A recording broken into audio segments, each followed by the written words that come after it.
K pop നിങ്ങൾക്ക് ഇഷ്ടമാണോ? കേൾക്കാൻ എന്ന രീതിയിലല്ല, മറിച്ച് അതിലൊരു ഭാഗമാകാൻ ഒരു അവസരം കിട്ടിയാലോ? ഇവിടെ അങ്ങനെ ഒരു ചാൻസ് കിട്ടുന്ന സാധാരണക്കാരിൽ സാധാരണക്കാരിയായ ഒരു പെൺകുട്ടി. പക്ഷെ അവളത് വേണ്ടാന്ന് വെക്കാണ്. അതിന് അവൾക്ക് അവളുടേതായ കാരണങ്ങളുണ്ട്. പക്ഷെ അങ്ങനെ അവളെ വിടാൻ തയ്യാറാവാതെ പിറകെ നടന്ന് അവളെ കെ പോപ്പിൽ എടുത്തിരിക്കും എന്ന വാശിയില് ഒരു പ്രമുഖ എന്റർടൈൻമെന്റ് ഏജൻസിയുടെ സിഇഒ അവളുടെ പിറകെ കൂടുന്നു. അങ്ങനെ പിറകെ കൂടുന്നതിന് പിന്നിൽ പുള്ളിക്കാരന് അദ്ദേഹത്തിന്റേതായ ചില ലക്ഷ്യങ്ങളുമുണ്ട്. അങ്ങനെ ഇവർക്കിടയിൽ നടക്കുന്ന രസകരമായ സംഭവങ്ങളും ശേഷം ആരാണ് വിജയിച്ചത് എന്നതും രസകരമായി പറഞ്ഞു. 2015 റിലീസായ ഹൈ എൻഡ് ക്രഷ് എന്ന ഒരു കൊറിയൻ കഥ കേൾക്കാം. അപ്പോൾ വേഗം തന്നെ വീഡിയോയിലേക്ക് കിടക്കാം. അതിനു മുന്നേ ഇതുപോലത്തെ വീഡിയോസ് കാണാൻ നിങ്ങൾക്ക് ഇഷ്ടമാണെങ്കിൽ മറക്കാതെ നമ്മുടെ ചാനൽ സബ്സ്ക്രൈബ് ചെയ്യാം. കഥ തുടങ്ങുന്നത് നമ്മുടെ കഥാനായകനായ ചോയെ കാണിച്ചുകൊണ്ടാണ്. ചോയ് ആ നാട്ടിലെ പ്രശസ്തമായ ഒരു കെ പോപ്പ് എന്റർടൈൻമെന്റ് ഏജൻസിയുടെ ഹെഡാണ്. ആള് ഭയങ്കര ഈഗോ പിടിച്ച ഒരാളാണ്. താൻ പറയുന്നതാണ് കറക്റ്റ്, താൻ പറയുന്നതേ മറ്റുള്ളവർ കേൾക്കാവുള്ളൂ, തന്റെ ഡിസിഷൻ ആണ് ഫൈനൽ എന്നിങ്ങനെയുള്ള പ്രത്യേകതരം പിടിവാശികൾ ചോയ്ക്കുണ്ട്. മറ്റുള്ളവർ പറയുന്നത് ഒന്നും തന്നെ കേൾക്കില്ല. തനിക്ക് കറക്റ്റ് എന്ന് തോന്നിയാൽ മാത്രമേ അത് ചെയ്യൂ. അങ്ങനെയുള്ള ചോയ് അതിസമ്പന്നനാണ്. ഓരോ സാധാരണ മനുഷ്യൻ ലൈഫിൽ എന്തൊക്കെ നേടിയെടുക്കണമെന്ന് ആഗ്രഹിക്കുമോ അതിന്റെ എല്ലാം എക്സ്ട്രീം ലെവൽ അനുഭവിക്കുന്ന ഒരു ലക്ഷറി ലൈഫ് ലീഡ് ചെയ്യുന്ന ആള് തന്നെയാണ് ചോയ്. ആൾക്കില്ലാത്തതായി ഒന്നും തന്നെ ഇല്ല എന്നും പറയാം. ഇതേ സമയം നമ്മുടെ കഥാനായിക ചോയിൽ നിന്ന് വളരെ വ്യത്യസ്തയാണ്. അവളുടെ പേര് യു എന്നാണ്. യു ഒരു സാധാരണക്കാരി പെൺകുട്ടിയാണ്. ഇപ്പൊ തന്നെ റോഡിലൂടെ യു നടന്നു വരുന്ന സമയം ഒരു യാചകനെ കാണുന്നു. അയാൾ ഭയങ്കരമായി അവിടെ ഇരുന്ന് യാചിക്കുന്നുണ്ടെങ്കിലും ആരും തന്നെ മൈൻഡ് ആക്കാതെ എല്ലാവരും അവരവരുടെ തിരക്കുകളിൽ പോവുകയാണെങ്കിലും യുവിന് അത് കണ്ടില്ല നടിച്ചു പോകാൻ സാധിക്കുന്നില്ല. അവൾ കാശ് കൊടുക്കാനായി വരുന്ന സമയത്താണ് അവിടെ യാചന നിരോധിത മേഖലയായതുകൊണ്ട് തന്നെ പോലീസുകാർ അങ്ങോട്ടേക്ക് വരികയും തുടർന്ന് അത് കാണുന്ന ഇയാൾ പെട്ടെന്ന് തന്നെ അവിടെ നിന്ന് ഓടി സ്ഥലം വിടുകയും ചെയ്യുന്നത്. പുള്ളിക്കാരൻ കാലില്ലാത്ത ഒരു പാവമാണെന്ന് പറഞ്ഞാണ് ഇത്രയും നേരം ഭിക്ഷ യാചിച്ചോണ്ടിരുന്നത്. പക്ഷെ ഈ ഓട്ടം കണ്ടപ്പോ പറഞ്ഞതെല്ലാം പച്ചക്കള്ളമാണെന്ന് മനസ്സിലായില്ലേ? എന്നിട്ടും അയാൾ തന്നെ പറ്റിക്കാൻ നോക്കി. അയാള് ഒരു കള്ളനാണ് എന്ന യാതൊരു ഫീലിങ്സും യുവിനില്ല.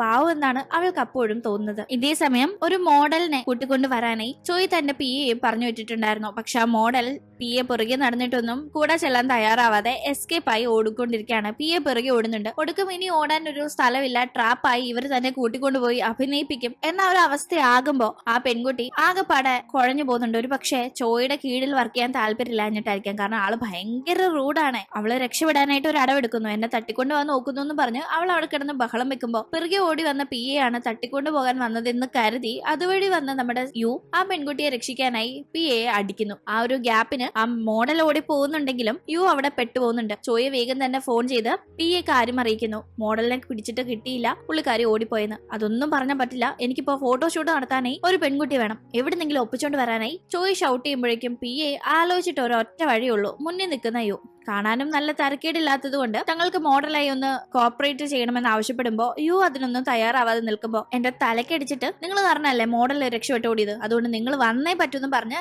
ബലമായി തന്നെ യുവിനോട് ആവശ്യപ്പെടുമ്പോ അവളൊന്ന് പേടിക്കുന്നുണ്ട്. കാരണം അടിച്ചത് തന്റെ ഭാഗത്തെ മിസ്റ്റേക്ക് ആണ്. അതിപ്പോ വല്ല പോലീസ് കേസ് ആയാൽ പെടുവെന്ന് അറിയാവുന്നതുകൊണ്ടാണ് അവൾ അങ്ങനെ പേടിക്കുന്നത്. അപ്പോഴേക്കും ചോയ് ആ മോഡലിനെ കൈയോടെ പിടികൂടി തിരിച്ചു കൊണ്ടുവരുന്നുണ്ട്. കാരണം ഇവിടെ ഇപ്പോ പിയെ ഒരു പെൺകുട്ടിയെ കണ്ടെത്തിയ കാര്യമൊന്നും ചോയ്ക്ക് അറിയില്ല. അങ്ങനെ ചോയ് ഓഫീസിലേക്ക് ആ മോഡലുമായി എത്തുമ്പോഴേക്കും പിയെ കൊണ്ടുവന്ന് നമ്മുടെ യുവിനെ ഫോട്ടോഷൂട്ടിനായിട്ട് റെഡിയാക്കി നിർത്തിയിട്ടുണ്ടായിരുന്നു. ചോയ് വരുമ്പോ കാണുന്ന കാഴ്ച നമ്മുടെ യു നല്ല കിടുക്കനായി പോസൊക്കെ ചെയ്ത് നിൽക്കുന്നതാണ്. അവൾക്ക് വേറെ വഴിയില്ലാതെ അവളിങ്ങനെ നിൽക്കുന്നതാണ്, അല്ലാതെ താല്പര്യം ഉണ്ടായിട്ടല്ല. എന്തായാലും കണ്ടുപാടെ ആരാടാ ഈ പെൺകുട്ടി എന്നുള്ള രീതിയിൽ അവൻ ആകെ ഫ്ലാറ്റ് ആവുന്നു. എന്ത് രസമാണെന്നൊക്കെ അവനങ്ങനെ മതി മറന്ന് നോക്കി നിൽക്കുമ്പോഴാണ് ഒരു പ്രശ്നം. ഇപ്പൊ മുന്നേ ഷൂട്ട് ചെയ്ത വീഡിയോ ആണ് ചോയ് ഇപ്പൊ നോക്കിക്കൊണ്ട് നിൽക്കുന്നത്. അപ്പോഴേക്കും ഒറിജിനൽ മോഡലിനെ കൊണ്ടുവന്നത് കൊണ്ട് യുവിനിടാനായി കൊടുത്തിരുന്ന ഡ്രസ്സ് ചേഞ്ച് ചെയ്ത് മോഡലിനെ ഏൽപ്പിക്കാനായി ഡ്രസ് ചേഞ്ചിങ് റൂമിലേക്ക് അവളെ പറഞ്ഞു വിട്ടിട്ടുണ്ടായിരുന്നു. അവൾക്ക് മോഡലിന് ഡ്രസ്സ് ചേഞ്ച് ചെയ്ത് കൊടുക്കേണ്ടി വന്നു. പക്ഷെ അവൾക്ക് ഇടാനായി അവൾ ഇട്ടിരുന്ന ഡ്രസ്സ് ഒട്ട് കിട്ടിയതുമില്ല. അവൾ അതിന്റെ പേരിൽ അവിടെ കിടന്ന് ബഹളം വെച്ചോണ്ടിരിക്കുമ്പോ വേഗം ചെന്ന പെണ്ണൊന്ന് സമാധാനിപ്പിക്കാനായി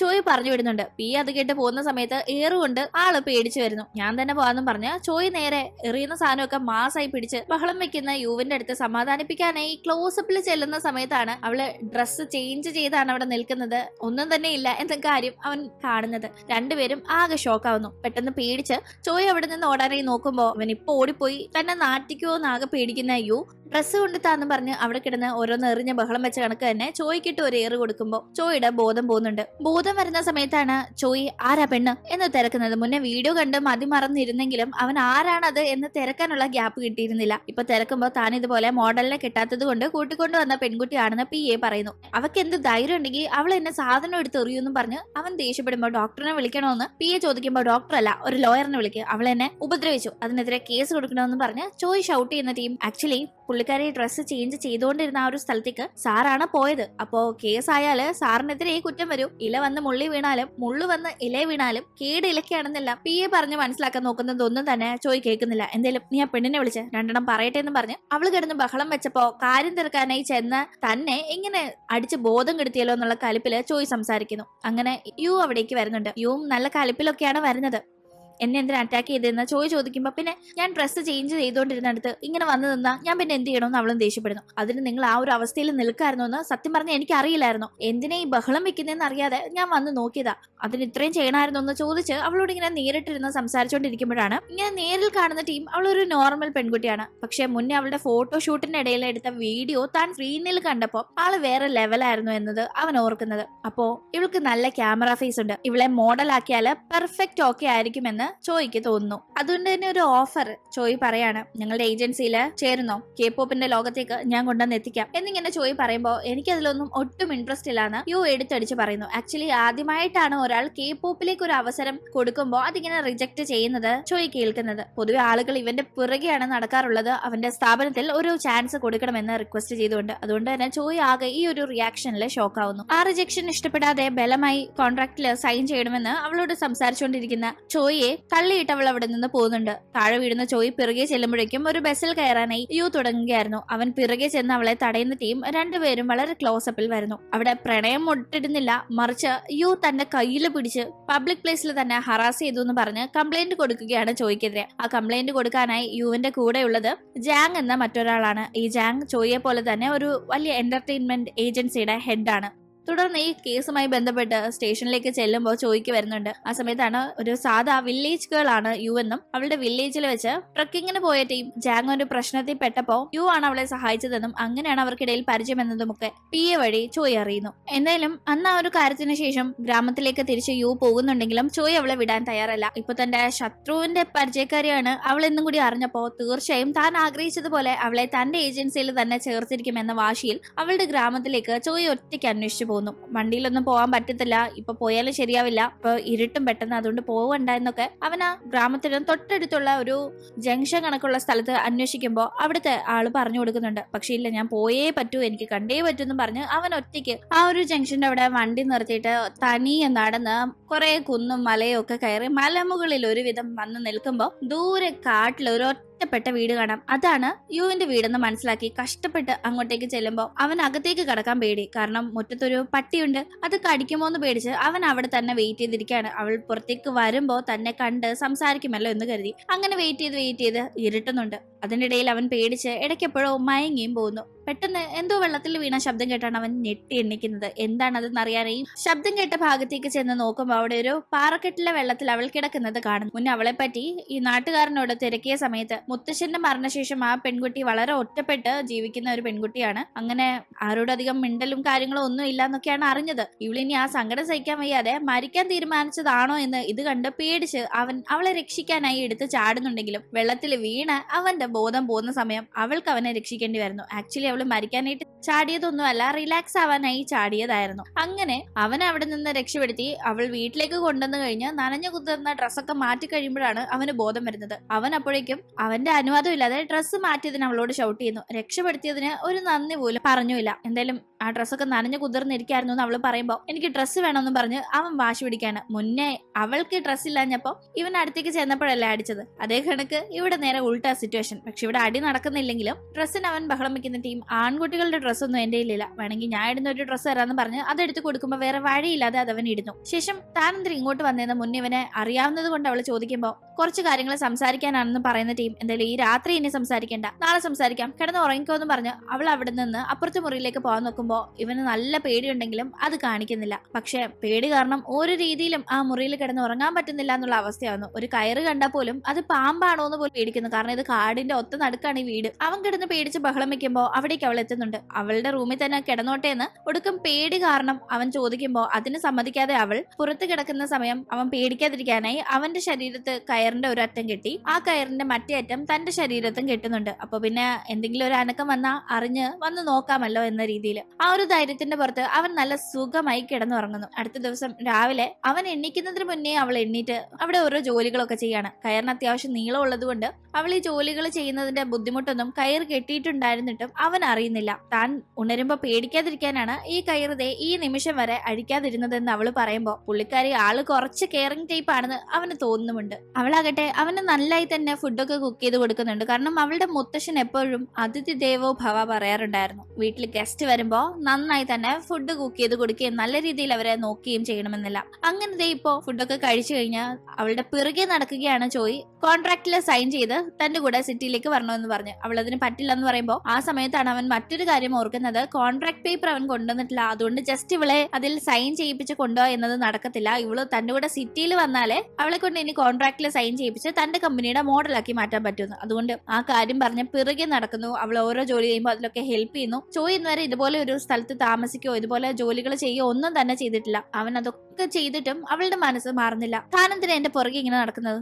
തനിക്കെന്താ എന്നോട് ലവ് ആണോ എന്ന് അവൾ എടുത്തടിച്ച് ചോദിക്കുമ്പോ അങ്ങനൊന്നും ഇല്ലെന്ന് പറഞ്ഞ് സംസാരിക്കുന്ന അവൻ എനിക്ക് വേറെ പെണ്ണിനെ കിട്ടാഞ്ഞിട്ടൊന്നുമല്ല, പക്ഷെ നീ മോഡലായിട്ട് വേണമെന്ന് ഒരു ഇൻട്രസ്റ്റ് അത്രേ ഉള്ളൂ എന്നൊക്കെ പറഞ്ഞുകൊണ്ട് നിൽക്കുമ്പോഴാണ് അവിടേക്ക് യുവിന്റെ ഒരു ഫ്രണ്ട് വരുന്നത്. ഈ ഫ്രണ്ടിനെ കാണുമ്പോ യു ആ ഫ്രണ്ടിനോട് കാര്യമായി സംസാരിക്കുന്നത് കേൾക്കുമ്പോ ചോയ്ക്ക് ഭയങ്കര അസൂയ എന്തുകൊണ്ടോ ഫീൽ ആവുന്നു. അതുകൊണ്ട് തന്നെ കൂടുതൽ നേരം അവിടെ നിൽക്കാതെ ചോയ് അങ്ങനെ തിരിച്ച് ഓഫീസിലേക്ക് എത്തുമ്പോഴേക്കും ചോയ് ഇത് എവിടെ പോയതാണെന്നൊന്നും സത്യം പറഞ്ഞ പി എക്ക് പോലും അറിയില്ലായിരുന്നു. കാരണം യുവിനെ കൺവിൻസ് ചെയ്യാനായി പോകുന്ന കാര്യം ചോയ് പറഞ്ഞിട്ടില്ലായിരുന്നു. ബോസ് വന്നില്ലെങ്കിൽ കമ്പനി പൂട്ടി പോവോ, കമ്പനി പൂട്ടിയാ ഇനി വേറെ ജോലി അന്വേഷിക്കണമല്ലോ എന്നൊക്കെ ആലോചിച്ച് അയാൾ ഇങ്ങനെ വെബ്സൈറ്റിലെ ജോലികൾ വേറെ തപ്പിക്കൊണ്ടിരിക്കുന്ന സമയത്താണ് അങ്ങോട്ടേക്ക് ചോയുടെ വരവ്. ചോയാണെങ്കിൽ യു താൻ അത്രയും കഷ്ടപ്പെട്ട് അവളുടെ സ്ഥലത്ത് പോയി അവളോട് ചോദിച്ച് റിക്വസ്റ്റ് ചെയ്തിട്ടും തന്നെ റിജക്ട് ചെയ്തല്ലോ എന്ന ഭയങ്കര നിരാശയിലും കലിപ്പിലും അപ്സെറ്റ് ആയിരിക്കാണ്. അതേസമയം തന്നെ അവൻ ആലോചിക്കുന്നുണ്ട്, ഞാൻ എന്തിനാ അവളോട് ഇങ്ങനെ കെഞ്ചുന്നത്? അവൾക്ക് നല്ലൊരു ഓപ്പർച്യൂണിറ്റി ഞാൻ കൊടുക്കും, അവളത് റിജക്ട് ചെയ്യുന്നത് അവളുടെ അഹങ്കാരമല്ലേ? സാധാരണ ആളുകൾ ഈ ഓപ്പർച്യൂണിറ്റിക്ക് വേണ്ടി എന്റെ പിറകെ നടക്കാറുള്ളത്. ഞാൻ ഇന്നുവരെ ആരോടും ഒരു കാര്യത്തിനും കെഞ്ചിട്ടോ പിറകെ നടന്നിട്ടോ ഇല്ല. പിന്നെ ഞാൻ എന്തിനാ ഇവളുടെ പിറകെ നടക്കുന്നതെന്ന് അവൻ ഇങ്ങനെ ചിന്തിക്കുന്നുണ്ട്.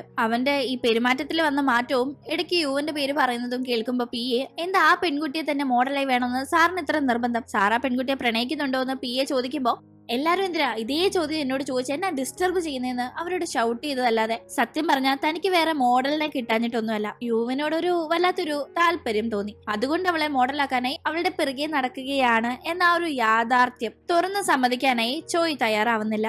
അവൻ മസിൽ പിടിച്ചിരിക്കുകയാണ്. പക്ഷെ ആ സമയത്താണ് ടിവിയിലെ ന്യൂസിന്റെ ഇടയിൽ അന്നത്തെ വെതർ അപ്ഡേറ്റ് അവൻ കാണുന്നത്. യുവിന്റെ വീടുള്ളത് ഒരു മലഞ്ചെരുവിലാണല്ലോ. അവിടെ ഇന്ന് ശക്തമായ മഴയ്ക്കും മണ്ണിടിച്ചിലിനും ഒക്കെ സാധ്യതയുണ്ടെന്ന് ന്യൂസിലൂടെ കാണുന്ന അവന് ആകെ പടവല്ലാത്തൊരു വെപ്രാളം വരുന്നു. സത്യം പറഞ്ഞ അവളുടെ അവസ്ഥ വളരെ കഷ്ടമായിരുന്നു. മുത്തശ്ശന്റെ മരണശേഷം അവൾ ആകെപ്പാടെ ഒറ്റയ്ക്കാണല്ലോ ഇവിടെ താമസിക്കുന്നത്. ഇപ്പൊ തന്നെ പേടിച്ച് വരച്ചാണ് ആ ഒരു കാലാവസ്ഥയിൽ അവൾ അങ്ങനെ അവിടെ ഇരിക്കുന്നത്. ഭാഗ്യവശാൽ മുന്നേ ഒരു ന്യൂസ് കണ്ട് വെതർ റിപ്പോർട്ട്സ് പ്രതികൂലമാണെന്ന് മനസ്സിലാക്കി അങ്ങോട്ടേക്ക് ചോയ് വന്നിട്ടുണ്ടായിരുന്നു. അവൻ അവളുടെ അടുത്തേക്ക് എത്തുമ്പോൾ പെട്ടെന്ന് ആകെ പേടിച്ചിരുന്ന ആ ഒരു അവസ്ഥയിൽ നിന്ന് ഒരാളെ കാണുമ്പോൾ വളരെ സന്തോഷത്തിൽ അവൾ ഓടി ചെന്ന് കെട്ടിപ്പിടിക്കുന്നു. അങ്ങനെ അടുത്ത ദിവസം തന്നെ ഇവിടെ നിന്ന് അവന്റെ കൂടെ അവൾ അവിടെ നിന്ന് പോവാണ്. കാരണം ഒറ്റയ്ക്ക് ഇവിടെ താമസിക്കുന്നത് ഇപ്പൊ അവൾക്ക് ഒരു പേടിയായി മാറി. തുടർന്ന് തന്റെ ഏജൻസിയിലേക്ക് അവളെ എത്തിക്കുന്ന അവൻ വേഗം തന്നെ കോൺട്രാക്റ്റിൽ സൈൻ ചെയ്ത് മോഡൽ ആവാനായി ആവശ്യപ്പെടുന്നു. ആ ഒരു ടീം അവളത് വേണ്ടെന്നൊക്കെ പറയുമ്പോൾ പി എ അവളെ കൺവിൻസ് ചെയ്യാനായി കയ്യിലൊക്കെ പിടിച്ച് സംസാരിക്കുമ്പോൾ അത് ചോയ്ക്ക് ഇഷ്ടപ്പെടുന്നില്ല. ചോയ് പിയെ തട്ടിമാറ്റി അവളോട് സംസാരിക്കണം. ദേ നോക്ക്, നീ ഒന്ന് വളരെ സീരിയസ് ആയി ചിന്തിക്കുക. എത്രയോ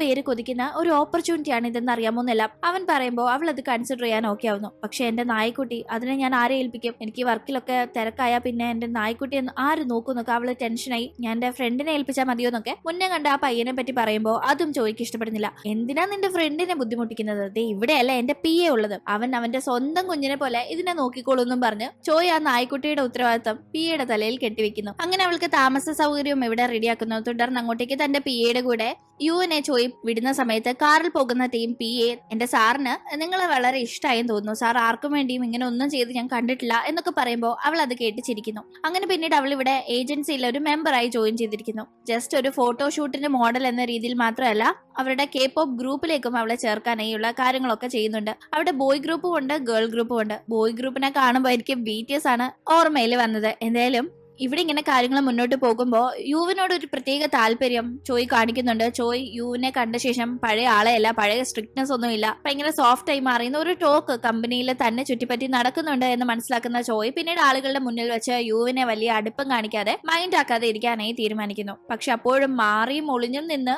അവളെ കാണുന്നതും വായി നോക്കുന്നതും ഒക്കെ തന്നെ മാറ്റാനായി ചോയുടെ ഉള്ളിലെ ഇഷ്ടം കൊണ്ട് കഴിയുന്നില്ല. അങ്ങനെ എന്തെങ്കിലും പിന്നീട് അന്ന് യു തന്റെ റൂമിലേക്ക് വന്ന ശേഷം ചോയ് അവൾക്ക് ഫോൺ ചെയ്ത് അവിടെ ഒരു ടാബ് നിനക്ക് വേണ്ടിയാണ് ഞാൻ വെച്ചിരിക്കുന്നത് എന്ന് പറയുന്നു. അങ്ങനെ അവൾ ആ ടാബ് എടുത്ത് നോക്കുമ്പോൾ ഉടനെ അതിലൊരു വീഡിയോ കോൾ വരുന്നുണ്ട്. ചോയ് പക്ഷെ തന്നെ കാണുന്ന ക്യാമറ ഓഫ് ചെയ്ത് അവളെ മാത്രം കാണാൻ പറ്റുന്ന രീതിയിലാണ് സംസാരിക്കുന്നത്. എന്താ ഇത് വീഡിയോ കോൾ കണക്കുണ്ടല്ലോ, പക്ഷെ നിങ്ങളെ കാണാൻ കഴിയുന്നില്ലല്ലോ എന്നെല്ലാം അവൾ പറയുമ്പോൾ എന്താ എന്നെ കാണണമെന്ന് ചോദിച്ച് അവൻ ചിരിക്കുന്ന സമയത്താണ് കോളിംഗ് ബെൽ അടിക്കുന്ന ശബ്ദം. അവൾ പെട്ടെന്ന് തന്നെ ടാബ് അവിടെ വെച്ച് ഡോർ പോയി തുറക്കുന്നതും എന്തോ പറ്റിയ പോലെ ഒരു ശബ്ദം ഇടുന്നതും കേൾക്കുന്നു. അവൻ ആകെ വെപ്രാളം. അവൻ വേഗം തന്നെ അങ്ങോട്ടേക്ക് പുറപ്പെട്ടു പോകുന്നു. ലിഫ്റ്റ് വർക്കിംഗ് അല്ലാത്തതുകൊണ്ട് നേരെ സ്റ്റെപ്പ് കയറി കിതച്ച് അവളുടെ റൂമിന്റെ അവിടെ എത്തി. അവള് സേഫ് ആയിട്ടുണ്ടെന്ന് കണ്ട് ഉറപ്പ് വരുത്തുമ്പോഴാണ് അവന് സമാധാനമാവുന്നത്. അവൾക്ക് എന്തോ പറ്റിയെന്ന് പേടിച്ചാണ് അവൻ ഓടി ഇങ്ങോട്ട് വന്നതും. എന്തായാലും ഇപ്പോ നേരെ അവളോട് ദേഷ്യപ്പെടുന്നു. ആരെങ്കിലും വന്ന് കോളിംഗ് ബെൽ അടിച്ചാൽ നേരെ ചെന്ന് ഡോർ തുറക്കല്ല വേണ്ടത്, എന്തെങ്കിലും അപകടം സംഭവിച്ചാൽ എന്ത് ചെയ്യുന്നെല്ലാം അവനാകെ ടെൻഷനായാണ് സംസാരിക്കുന്നത്.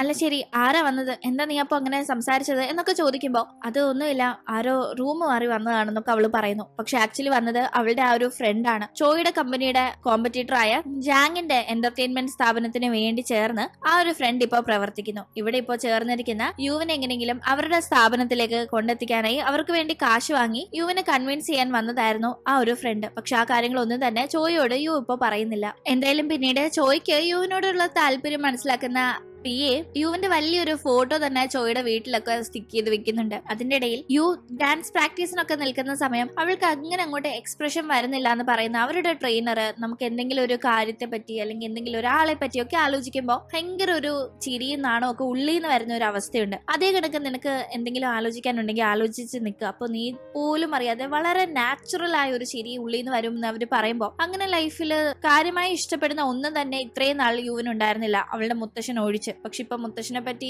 ഓർക്കുമ്പോൾ വളരെ മിസ്സിംഗ് ആണ് ഫീൽ ആവുന്നത്. അതുകൊണ്ട് മുത്തശ്ശനെ പറ്റി ഓർക്കാതെ അവൾ ആലോചിക്കുന്നത് ചോയെ പറ്റിയാണ്. കാരണം ചോയെ പറ്റി ഇപ്പൊ ആലോചിക്കുമ്പോൾ അവൾ വളരെ ഹാപ്പി ആവുന്നുണ്ട്, അവൾ പോലും അറിയാതെ. അങ്ങനെ ചോയെ പറ്റി ആലോചിക്കുന്ന അവൾ വളരെ ബ്ലഷ് ചെയ്യുന്നതും ഒക്കെ തന്നെ ശ്രദ്ധിക്കുന്ന ട്രെയിനർ കറക്റ്റ് ആയിട്ട് ചെയ്തു എന്ന് പറഞ്ഞ് അവളെ പ്രശംസിക്കുമ്പോ അപ്പോ അവൾക്ക് ചോയ്ക്ക് ഇവളോടുള്ള പോലെ തന്നെ ഒരു താല്പര്യമുണ്ട്. അതുകൊണ്ടാണല്ലോ അവൾക്ക് അവനെ പറ്റി ഓർക്കുമ്പോൾ ഇത്രയ്ക്ക് ഹാപ്പിനെസ് വരുന്നത് എന്ന് നമുക്ക് മനസ്സിലാക്കാം. ഇതിന്റെ ഇടയിൽ ആ ഒരു ഫ്രണ്ട് വീണ്ടും യുവിനെ സമീപിച്ച് ജാങ്ങിന്റെ കമ്പനിക്ക് വേണ്ടി ചേരാനായി അവളോട് ആവശ്യപ്പെടുന്നു. അവൾ പക്ഷെ താല്പര്യമില്ലാതെ സംസാരിച്ചു നിൽക്കുമ്പോഴാണ് അങ്ങോട്ടേക്ക് ചോയുടെ വരവ്. യു തന്റെ കമ്പനിയുടെ ആളാണെന്നും അവളെ വിട്ടുതരില്ല എന്നും പറഞ്ഞ് അവിടെ നിന്ന് അവൻ അവളെ കൂട്ടിക്കൊണ്ടു പോകുന്നു. ഇതിന്റെ ഇടയിൽ പണ്ട് മുതലേ ഒരു ഡോക്ടറിനെ ചെന്ന് കണ്ട് തന്റെ മനസ്സിലെ സ്ട്രെസ്സും ഡിപ്രഷനും ഒക്കെ പറഞ്ഞു തീർക്കാറുണ്ടായിരുന്നു ചോയ്. അവന്റെ അന്നൊക്കെ ഡോക്ടറിനെ ചുമ്മാ ചെന്ന് കണ്ട് തൊന്തരവ് കൊടുത്തോണ്ടിരിക്കുന്നു. ഡോക്ടർ എന്തെങ്കിലും ഉപദേശം കൊടുത്താൽ അവന്റെ ഈഗോ കാരണം അത് അവൻ കേൾക്കത്തില്ലെങ്കിലും വീണ്ടും വീണ്ടും ചുമ്മാ ചെന്ന് കണ്ട് ഇറിറ്റേറ്റ് ചെയ്തോണ്ടിരിക്കുമ്പോൾ ഡോക്ടർ ആലോചിച്ചിട്ടുണ്ട്, എന്റെ ദൈവമേ ഇവൻ ഇതിനൊക്കെ കണക്കിന് കൊടുക്കുന്ന ഒരു പെണ്ണ് തന്നെ ഇവന്റെ ജീവിതത്തിലേക്ക് വരണേന്ന്. അങ്ങനെ അതിനുശേഷമാണ് യുവിനെ കണ്ട് അവൻ റിലേഷനിൽ ആകണമെന്ന് അവനൊരു ആഗ്രഹം തോന്നി തുടങ്ങിയത്. അതുവരെ ഒരു പെണ്ണിനോടും അങ്ങനെ ഒരു താല്പര്യം അവനുണ്ടായിരുന്നില്ല. ഇപ്പതേ ഒരു പ്രണയത്തിലായില്ലെങ്കിലും ഇവൻ നന്നാവുമെന്ന് വിചാരിച്ച ഡോക്ടറിന്റെ മുന്നിൽ വീണ്ടും വീണ്ടും പോയി ഇപ്പോഴത്തെ ഓരോ പ്രശ്നങ്ങൾ പുലമ്പിക്കൊണ്ട് അവൻ എപ്പോഴും കംപ്ലൈന്റ് ആണ്. താൻ അവളെ ഇത്രയും കെയർ ആയി നോക്കിയിട്ട് പോലും അവൾക്ക് താൻ അവളെ പ്രണയിക്കുകയാണെന്ന് എന്താ കൺഫേം ആയി മനസ്സിലാവാത്തത്. എന്നോട് ചോദിക്കുക എനിക്ക് അവളെ ഇഷ്ടമാണോന്ന്. അപ്പോ ഞാനിതാ അങ്ങനെ തുറന്നു പറയണോ? അങ്ങനെ ഞാൻ പറഞ്ഞിട്ട് ഇപ്പൊ അവളത് മനസ്സിലാക്കണ്ട, അല്ലാണ്ടങ്ങ് മനസ്സിലാക്കി കൂടെ എന്നല്ല അവിടെയും അവന്റെ ഈഗോ വർക്കൗട്ട് ചെയ്യുന്നുണ്ട്. എന്തായാലും താൻ പറയാതെ തന്നെ അവൾക്ക് താൻ അവളെ ഇഷ്ടപ്പെടുന്നു എന്ന് മനസ്സിലാക്കണമെന്ന് ചിന്തിച്ച് അവൻ പല കാര്യങ്ങളും അങ്ങോട്ട് ചെയ്യുന്നുണ്ടെങ്കിലും മറ്റുള്ളവര് ഇവളോടുള്ള ഇഷ്ടം അറിയരുതെന്ന രീതിയിലും കൂടി കുറച്ച് കൺസേൺഡ് ആയി പെരുമാറുമ്പോൾ ഇവൾ ടോട്ടലി കൺഫ്യൂസ്ഡ് ആണ്. ഒടുക്കം ഇവന് തന്നോട് അങ്ങനെ താല്പര്യമൊന്നുമില്ല എന്ന് തന്നെ തെറ്റിദ്ധരിച്ച് അവൾ ഒരു കാര്യം ചെയ്യുന്നു. അവളിപ്പോ ജോയിൻ ചെയ്തിരിക്കുന്ന ആ ഒരു കോൺട്രാക്ട് ഒരു പ്രോജക്റ്റിന് ബേസ് ചെയ്തുള്ളതായിരുന്നു. ആ പ്രോജക്റ്റിന്റെ കാര്യങ്ങൾ, അതായത് ആ ഒരു പാട്ടിന്റെ കാര്യങ്ങളൊക്കെ അവൾ ചെയ്തു തീർത്ത ശേഷം താൻ ഇനി തിരിച്ചു പോവുകയാണെന്നും താൻ ഏറ്റെടുത്ത ജോലി കഴിഞ്ഞതുകൊണ്ട് ചെയ്തുകൊണ്ട് മടങ്ങുകയാണെന്നൊക്കെ അറിയിക്കുമ്പോൾ അടുത്തൊരു കോൺട്രാക്ടിനെ പറ്റി അവൻ സംസാരിക്കുന്നു. കാരണം ഇവളെ വിടാതെ വീണ്ടും കോൺട്രാക്ട് റിന്യൂ ചെയ്ത് ഇവിടെ തന്നെ പിടിച്ചു നിർത്താനായി. പക്ഷേ താൻ ഒരു പുതിയ കോൺട്രാക്റ്റും ഏറ്റെടുക്കാൻ തയ്യാറല്ല എന്ന് പറയുന്ന അവൾ അവിടെ നിന്ന് പോകുമ്പോൾ അവൻ ഭയങ്കര സങ്കടത്തിലായിരുന്നു. അവൾ എന്നെ മനസ്സിലാക്കാതെ പോയത് എന്നൊക്കെ പറഞ്ഞ് സങ്കടപ്പെട്ട് അവൻ ഒരു സമാധാനവും ഇല്ലാതെ അവളെ അന്വേഷിച്ചു തന്നെ അവളുടെ ഗ്രാമത്തിലെ ആ ഒരു വീട്ടിലേക്ക് പോകുന്ന സമയത്ത് അവൾ അവിടെ ഇല്ല. അവൾ അവളുടെ ഫ്രണ്ടിനെ കാണാനായി പോയിട്ടുണ്ടായിരുന്നു, ഡോഗിനെ ഏൽപ്പിക്കാനായി. കാരണം അവൾ ഇവിടെ നിന്ന് അവളുടെ ആന്റിയുടെ വീട്ടിലേക്ക് താമസം മാറാണ്. ഈ ഡോഗിനെ കൊണ്ടുപോകാൻ പറ്റാത്തത് കൊണ്ട് ഫ്രണ്ടിനെ ഏൽപ്പിച്ചിട്ടാണ് പോകുന്നത്.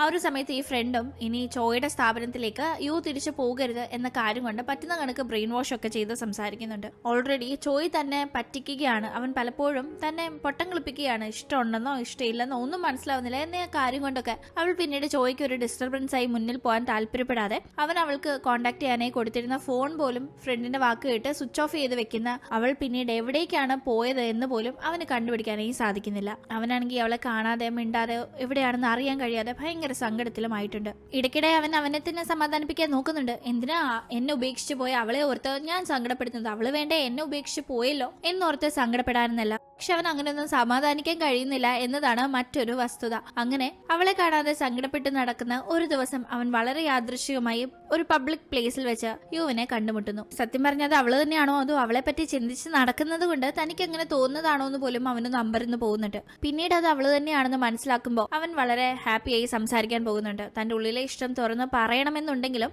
എന്തുകൊണ്ടോ വീണ്ടും ഈഗോ കാരണം അവന് പറയാനായി കഴിയുന്നില്ല. കോൺട്രാക്ട് റിന്യൂ ചെയ്യാം, ഒരു കോൺട്രാക്റ്റും കൂടി സൈൻ ചെയ്യോ എന്നൊക്കെ അവൻ ചോദിക്കുമ്പോൾ നിങ്ങൾക്ക് ഇതേ ഉള്ളോ എപ്പോഴും പറയാനായിട്ട്? എനിക്കൊന്നും പുതിയ കോൺട്രാക്ടിന് താല്പര്യമില്ല എന്ന് പറഞ്ഞ് അവളും അവനെ ഇഗ്നോർ ചെയ്യുന്നു. ആ സമയത്ത് അവൻ അവളോട് വളരെ ഡൗട്ടോട് കൂടി ചോദിക്കുന്ന ഒരു കാര്യം, അവൾ ഈ ഒരു ഫീൽഡിന് വളരെ ആപ്റ്റായ ഒരു പെൺകുട്ടിയാണ്. അവൾ അതിൽ പ്രവർത്തിച്ചുകൊണ്ടിരുന്ന ആ ഒരു കുറഞ്ഞ കാലയളവിൽ അവൾ വളരെ ഹാപ്പി ആയിട്ടായിരുന്നു ഉണ്ടായിരുന്നത്. ഒരു ജോലി ചെയ്യുമ്പോൾ നമ്മുടെ ബോഡി ലാംഗ്വേജും നമ്മുടെ ഫേഷ്യൽ എക്സ്പ്രഷനും ഒക്കെ തന്നെ നമ്മൾ ആ ജോലി ആസ്വദിച്ചാണോ ചെയ്യുന്നത് അല്ലയോ എന്നത് കണ്ടു നിൽക്കുന്ന ഒരു ഇമ്പാക്ട് ഉണ്ടാക്കും. മോഡലിംഗും K-പോപ്പിൽ ആ ഒരു ജോലിയും ഒക്കെ ചെയ്തുകൊണ്ടിരുന്ന യു വളരെ ഹാപ്പി ആയിരുന്നു എന്നത് താൻ നോട്ടീസ് ചെയ്തിരുന്നു. പക്ഷെ എന്തുകൊണ്ടാണ് അവൾ അത് ഉൾക്കൊള്ളാൻ തയ്യാറാവാതെ ഒഴിഞ്ഞു മാറാൻ നോക്കുന്നതെന്ന് അവൻ ഡൗട്ടോട് കൂടി ചോദിക്കുമ്പോൾ ആ സമയം യു അവളുടെ ലൈഫിൽ നടന്ന ഒരു കാര്യത്തെ പറ്റി പറയുന്നു. മീഡിയയിൽ എത്തണം എന്ന ഒരു കാര്യം കൊണ്ട് തന്റെ അമ്മ വിവാഹശേഷം കൈക്കുഞ്ഞായിരുന്ന തന്നെ ഉപേക്ഷിച്ച് ആ ഒരു ലൈം ലൈറ്റിന്റെ മായാലോകത്തേക്ക് പോയ ഒരാളാണ്. ശേഷം തന്റെ അച്ഛൻ മരിച്ചു കഴിഞ്ഞ് തന്റെ മുത്തശ്ശനാണ് നോക്കി വളർത്തിയത്. മുത്തശ്ശൻ അന്നേ പറയുമായിരുന്നു ഈ ഒരു പ്രശസ്തിയുടെയും മീഡിയയുടെയും ഒക്കെ ലോകം ശരിയല്ലെന്നും അവിടേക്ക് ഒരിക്കലും മോള് ചെന്ന് പെടരുതെന്നും. അതുകൊണ്ടാണ് താൻ ഇതിന് നോ പറയുന്നതെന്ന് അവൾ പറയുമ്പോൾ പണ്ടത്തെ കാലമൊന്നും അല്ല ഇത്, നീ ആലോചിക്കുക. പിന്നെ ഓരോരുത്തരെ ഡിപ്പെൻഡ് ചെയ്തില്ലേ അവരുടെ ആറ്റിറ്റ്യൂഡ് ഇരിക്കുന്നത്. നീ എന്തായാലും വളരെ നല്ലൊരാളാണ്, നീ ഇത് മിസ്സാക്കരുതെന്ന് എനിക്ക് പറയാനുള്ളതെന്ന് അവൻ പറയുമ്പോൾ അവളുടെ മനസ്സ് മാറി അവൾ വീണ്ടും അവനോട് സംസാരിക്കാനും ഒക്കെ തയ്യാറാവുന്നു. അങ്ങനെ വീണ്ടും ഇവർ കണ്ടുമുട്ടുന്ന സമയം അവൾ ചോദിക്കുന്നുണ്ട് നിങ്ങൾക്ക് എന്നെ ഇഷ്ടമാണോ എന്ന്. കാരണം അവൾക്ക് ഇവൻ തന്നെ ഇഷ്ടപ്പെടുന്നു എന്ന് തന്നെയാണ് തോന്നിക്കൊണ്ടേയിരിക്കുന്നത്. ഇപ്പോഴും എടുത്തടിച്ച് ഇഷ്ടമാണ് എന്ന് പറയാതെ വളഞ്ഞു പിടിച്ച് ഇഷ്ടമാണ് എന്നവൻ പറഞ്ഞൊപ്പിക്കുമ്പോൾ അവൾ ഒരുപാട് ഹാപ്പി ആകുന്നുണ്ടെങ്കിലും അടുത്ത നിമിഷം ഇവർക്കിടയിൽ ഒരു വഴക്കാവുകയാണ്. അതിന് കാരണം യുവിനെ ആ ഒരു കോമ്പറ്റീറ്റർ കമ്പനിയിൽ നിന്ന് ഫ്രണ്ട് മുഖേന കോണ്ടാക്ട് ചെയ്യാൻ ശ്രമിച്ചിരുന്നു. ആ കാര്യം അറിയുമ്പോഴാണ് അവന് ദേഷ്യം വരുന്നത്. അതിന്റെ പേരിൽ അവൻ പിണങ്ങി പോകുന്നു. പിന്നീട് മുന്നേ റിലീസായ യുവിന്റെ ആ ഒരു ആൽബത്തിന്റെ സക്സസ് പാർട്ടി ഒക്കെ നടക്കുന്ന ടീം അവിടെ വെച്ച് യുവും ചോയും കണ്ടുമുട്ടുന്നുണ്ടെങ്കിലും മുന്നത്തെ കലിപ്പുള്ളത് കൊണ്ട് അവൻ അവളോട് മിണ്ടാതെ അവളെ അവോയ്ഡ് ചെയ്ത് പെരുമാറുന്നു. അങ്ങനെ നല്ല സങ്കടത്തിലാവുന്ന യു പിന്നീട് വയ്യാതെ വരുന്ന സമയം അവൾ ആ കാര്യം നേരെ ചോയെ ഇൻഫോം ചെയ്യുന്നുണ്ട്. അവളുടെ വയ്യാഴിക അറിയുന്നവൻ ഒരു പിണക്കവും ഇല്ലാതെ അവളെ വേഗം തന്നെ ഹോസ്പിറ്റലിലേക്ക് കൊണ്ടുപോവുകയും വളരെ കെയർ ആയി നോക്കുകയും ചെയ്യുന്നുണ്ട്. അവിടെ വെച്ച് അവൾ ഡോക്ടേഴ്സിനോടൊക്കെ സംസാരിക്കുമ്പോൾ വളരെ കുശുമ്പ് വരുന്ന അവന്റെ ഇഷ്ടം പ്രകടിപ്പിക്കുന്നു. ഇത്രയും നാൾ അവൾ എന്നെ ഇഷ്ടമാണോ എന്ന് ചോദിച്ച സമയത്ത് ഒന്നും തന്നെ തുറന്നു പറയാതിരുന്ന ആ ഒരു ഇഷ്ടം ഇപ്പോ അവൻ പ്രകടിപ്പിക്കുന്നത് ഒരു കിസ്സിലൂടെയാണ്. ആ ഒരു സമയത്ത് അവനെ ഇഷ്ടമുണ്ടായിരുന്നെങ്കിലും പെട്ടെന്ന് ആ ഒരു കിസ് അവൾക്ക് ഭയങ്കര അൺഎക്സ്പെക്റ്റഡ് ആയിരുന്നത് കൊണ്ട് തന്നെ പുള്ളിക്കാരി ഭയങ്കര ദേഷ്യത്തിൽ റിയാക്ട് ചെയ്യുന്നു. അന്ന് വളരെ സങ്കടത്തിൽ ചോയും മടങ്ങി പോകുന്നുണ്ടെങ്കിലും പിന്നീട് യുവിന്റെ മുന്നിലേക്ക് വന്നില്ല. പിന്നീട് അവൾ കേൾക്കുന്നത് അവൻ വിദേശത്തേക്ക് പോവുകയാണ്, ഇതൊക്കെ നിർത്താനായി തീരുമാനിച്ചു എന്ന കാര്യങ്ങളൊക്കെയാണ്. തന്നെ പ്രപ്പോസ് ചെയ്തിട്ടും അതിന്റെ മറുപടി കേൾക്കാതെ അവൻ പോകുന്നോ എന്ന സങ്കടം വരുന്ന അവൾ വേഗം തന്നെ അവനെ കാണാനായി പുറപ്പെട്ടു പോകുന്നു. പോകും വഴി അവൾക്കൊരു അപകടം സംഭവിക്കേണ്ടതായിരുന്നു. പക്ഷെ ഭാഗ്യവശാൽ ചോയ് അവിടേക്ക് അവളെ കാണാനായി വരികയും അവളെ സേവ് ചെയ്യുകയും ചെയ്യുന്നു. തുടർന്ന് രണ്ടുപേരും ഇവിടെ കണ്ടുമുട്ടുന്ന സമയം രണ്ടുപേർക്കും ഒരു ഈഗോയോ ഒരു മടിയോ ഒന്നും തന്നെ ഇല്ലാതെ പരസ്പരം ഇഷ്ടം തുറന്നു പറയാൻ സാധിക്കുന്നു. അങ്ങനെ കുറെ നാളായി മനസ്സിൽ കൊണ്ടു നടന്ന് പറയാതെ മൂടി വെച്ചിരുന്ന ആ ഒരു ഇഷ്ടം ചോയ് തുറന്നു പറയുന്നതിനോടൊപ്പം തന്നെ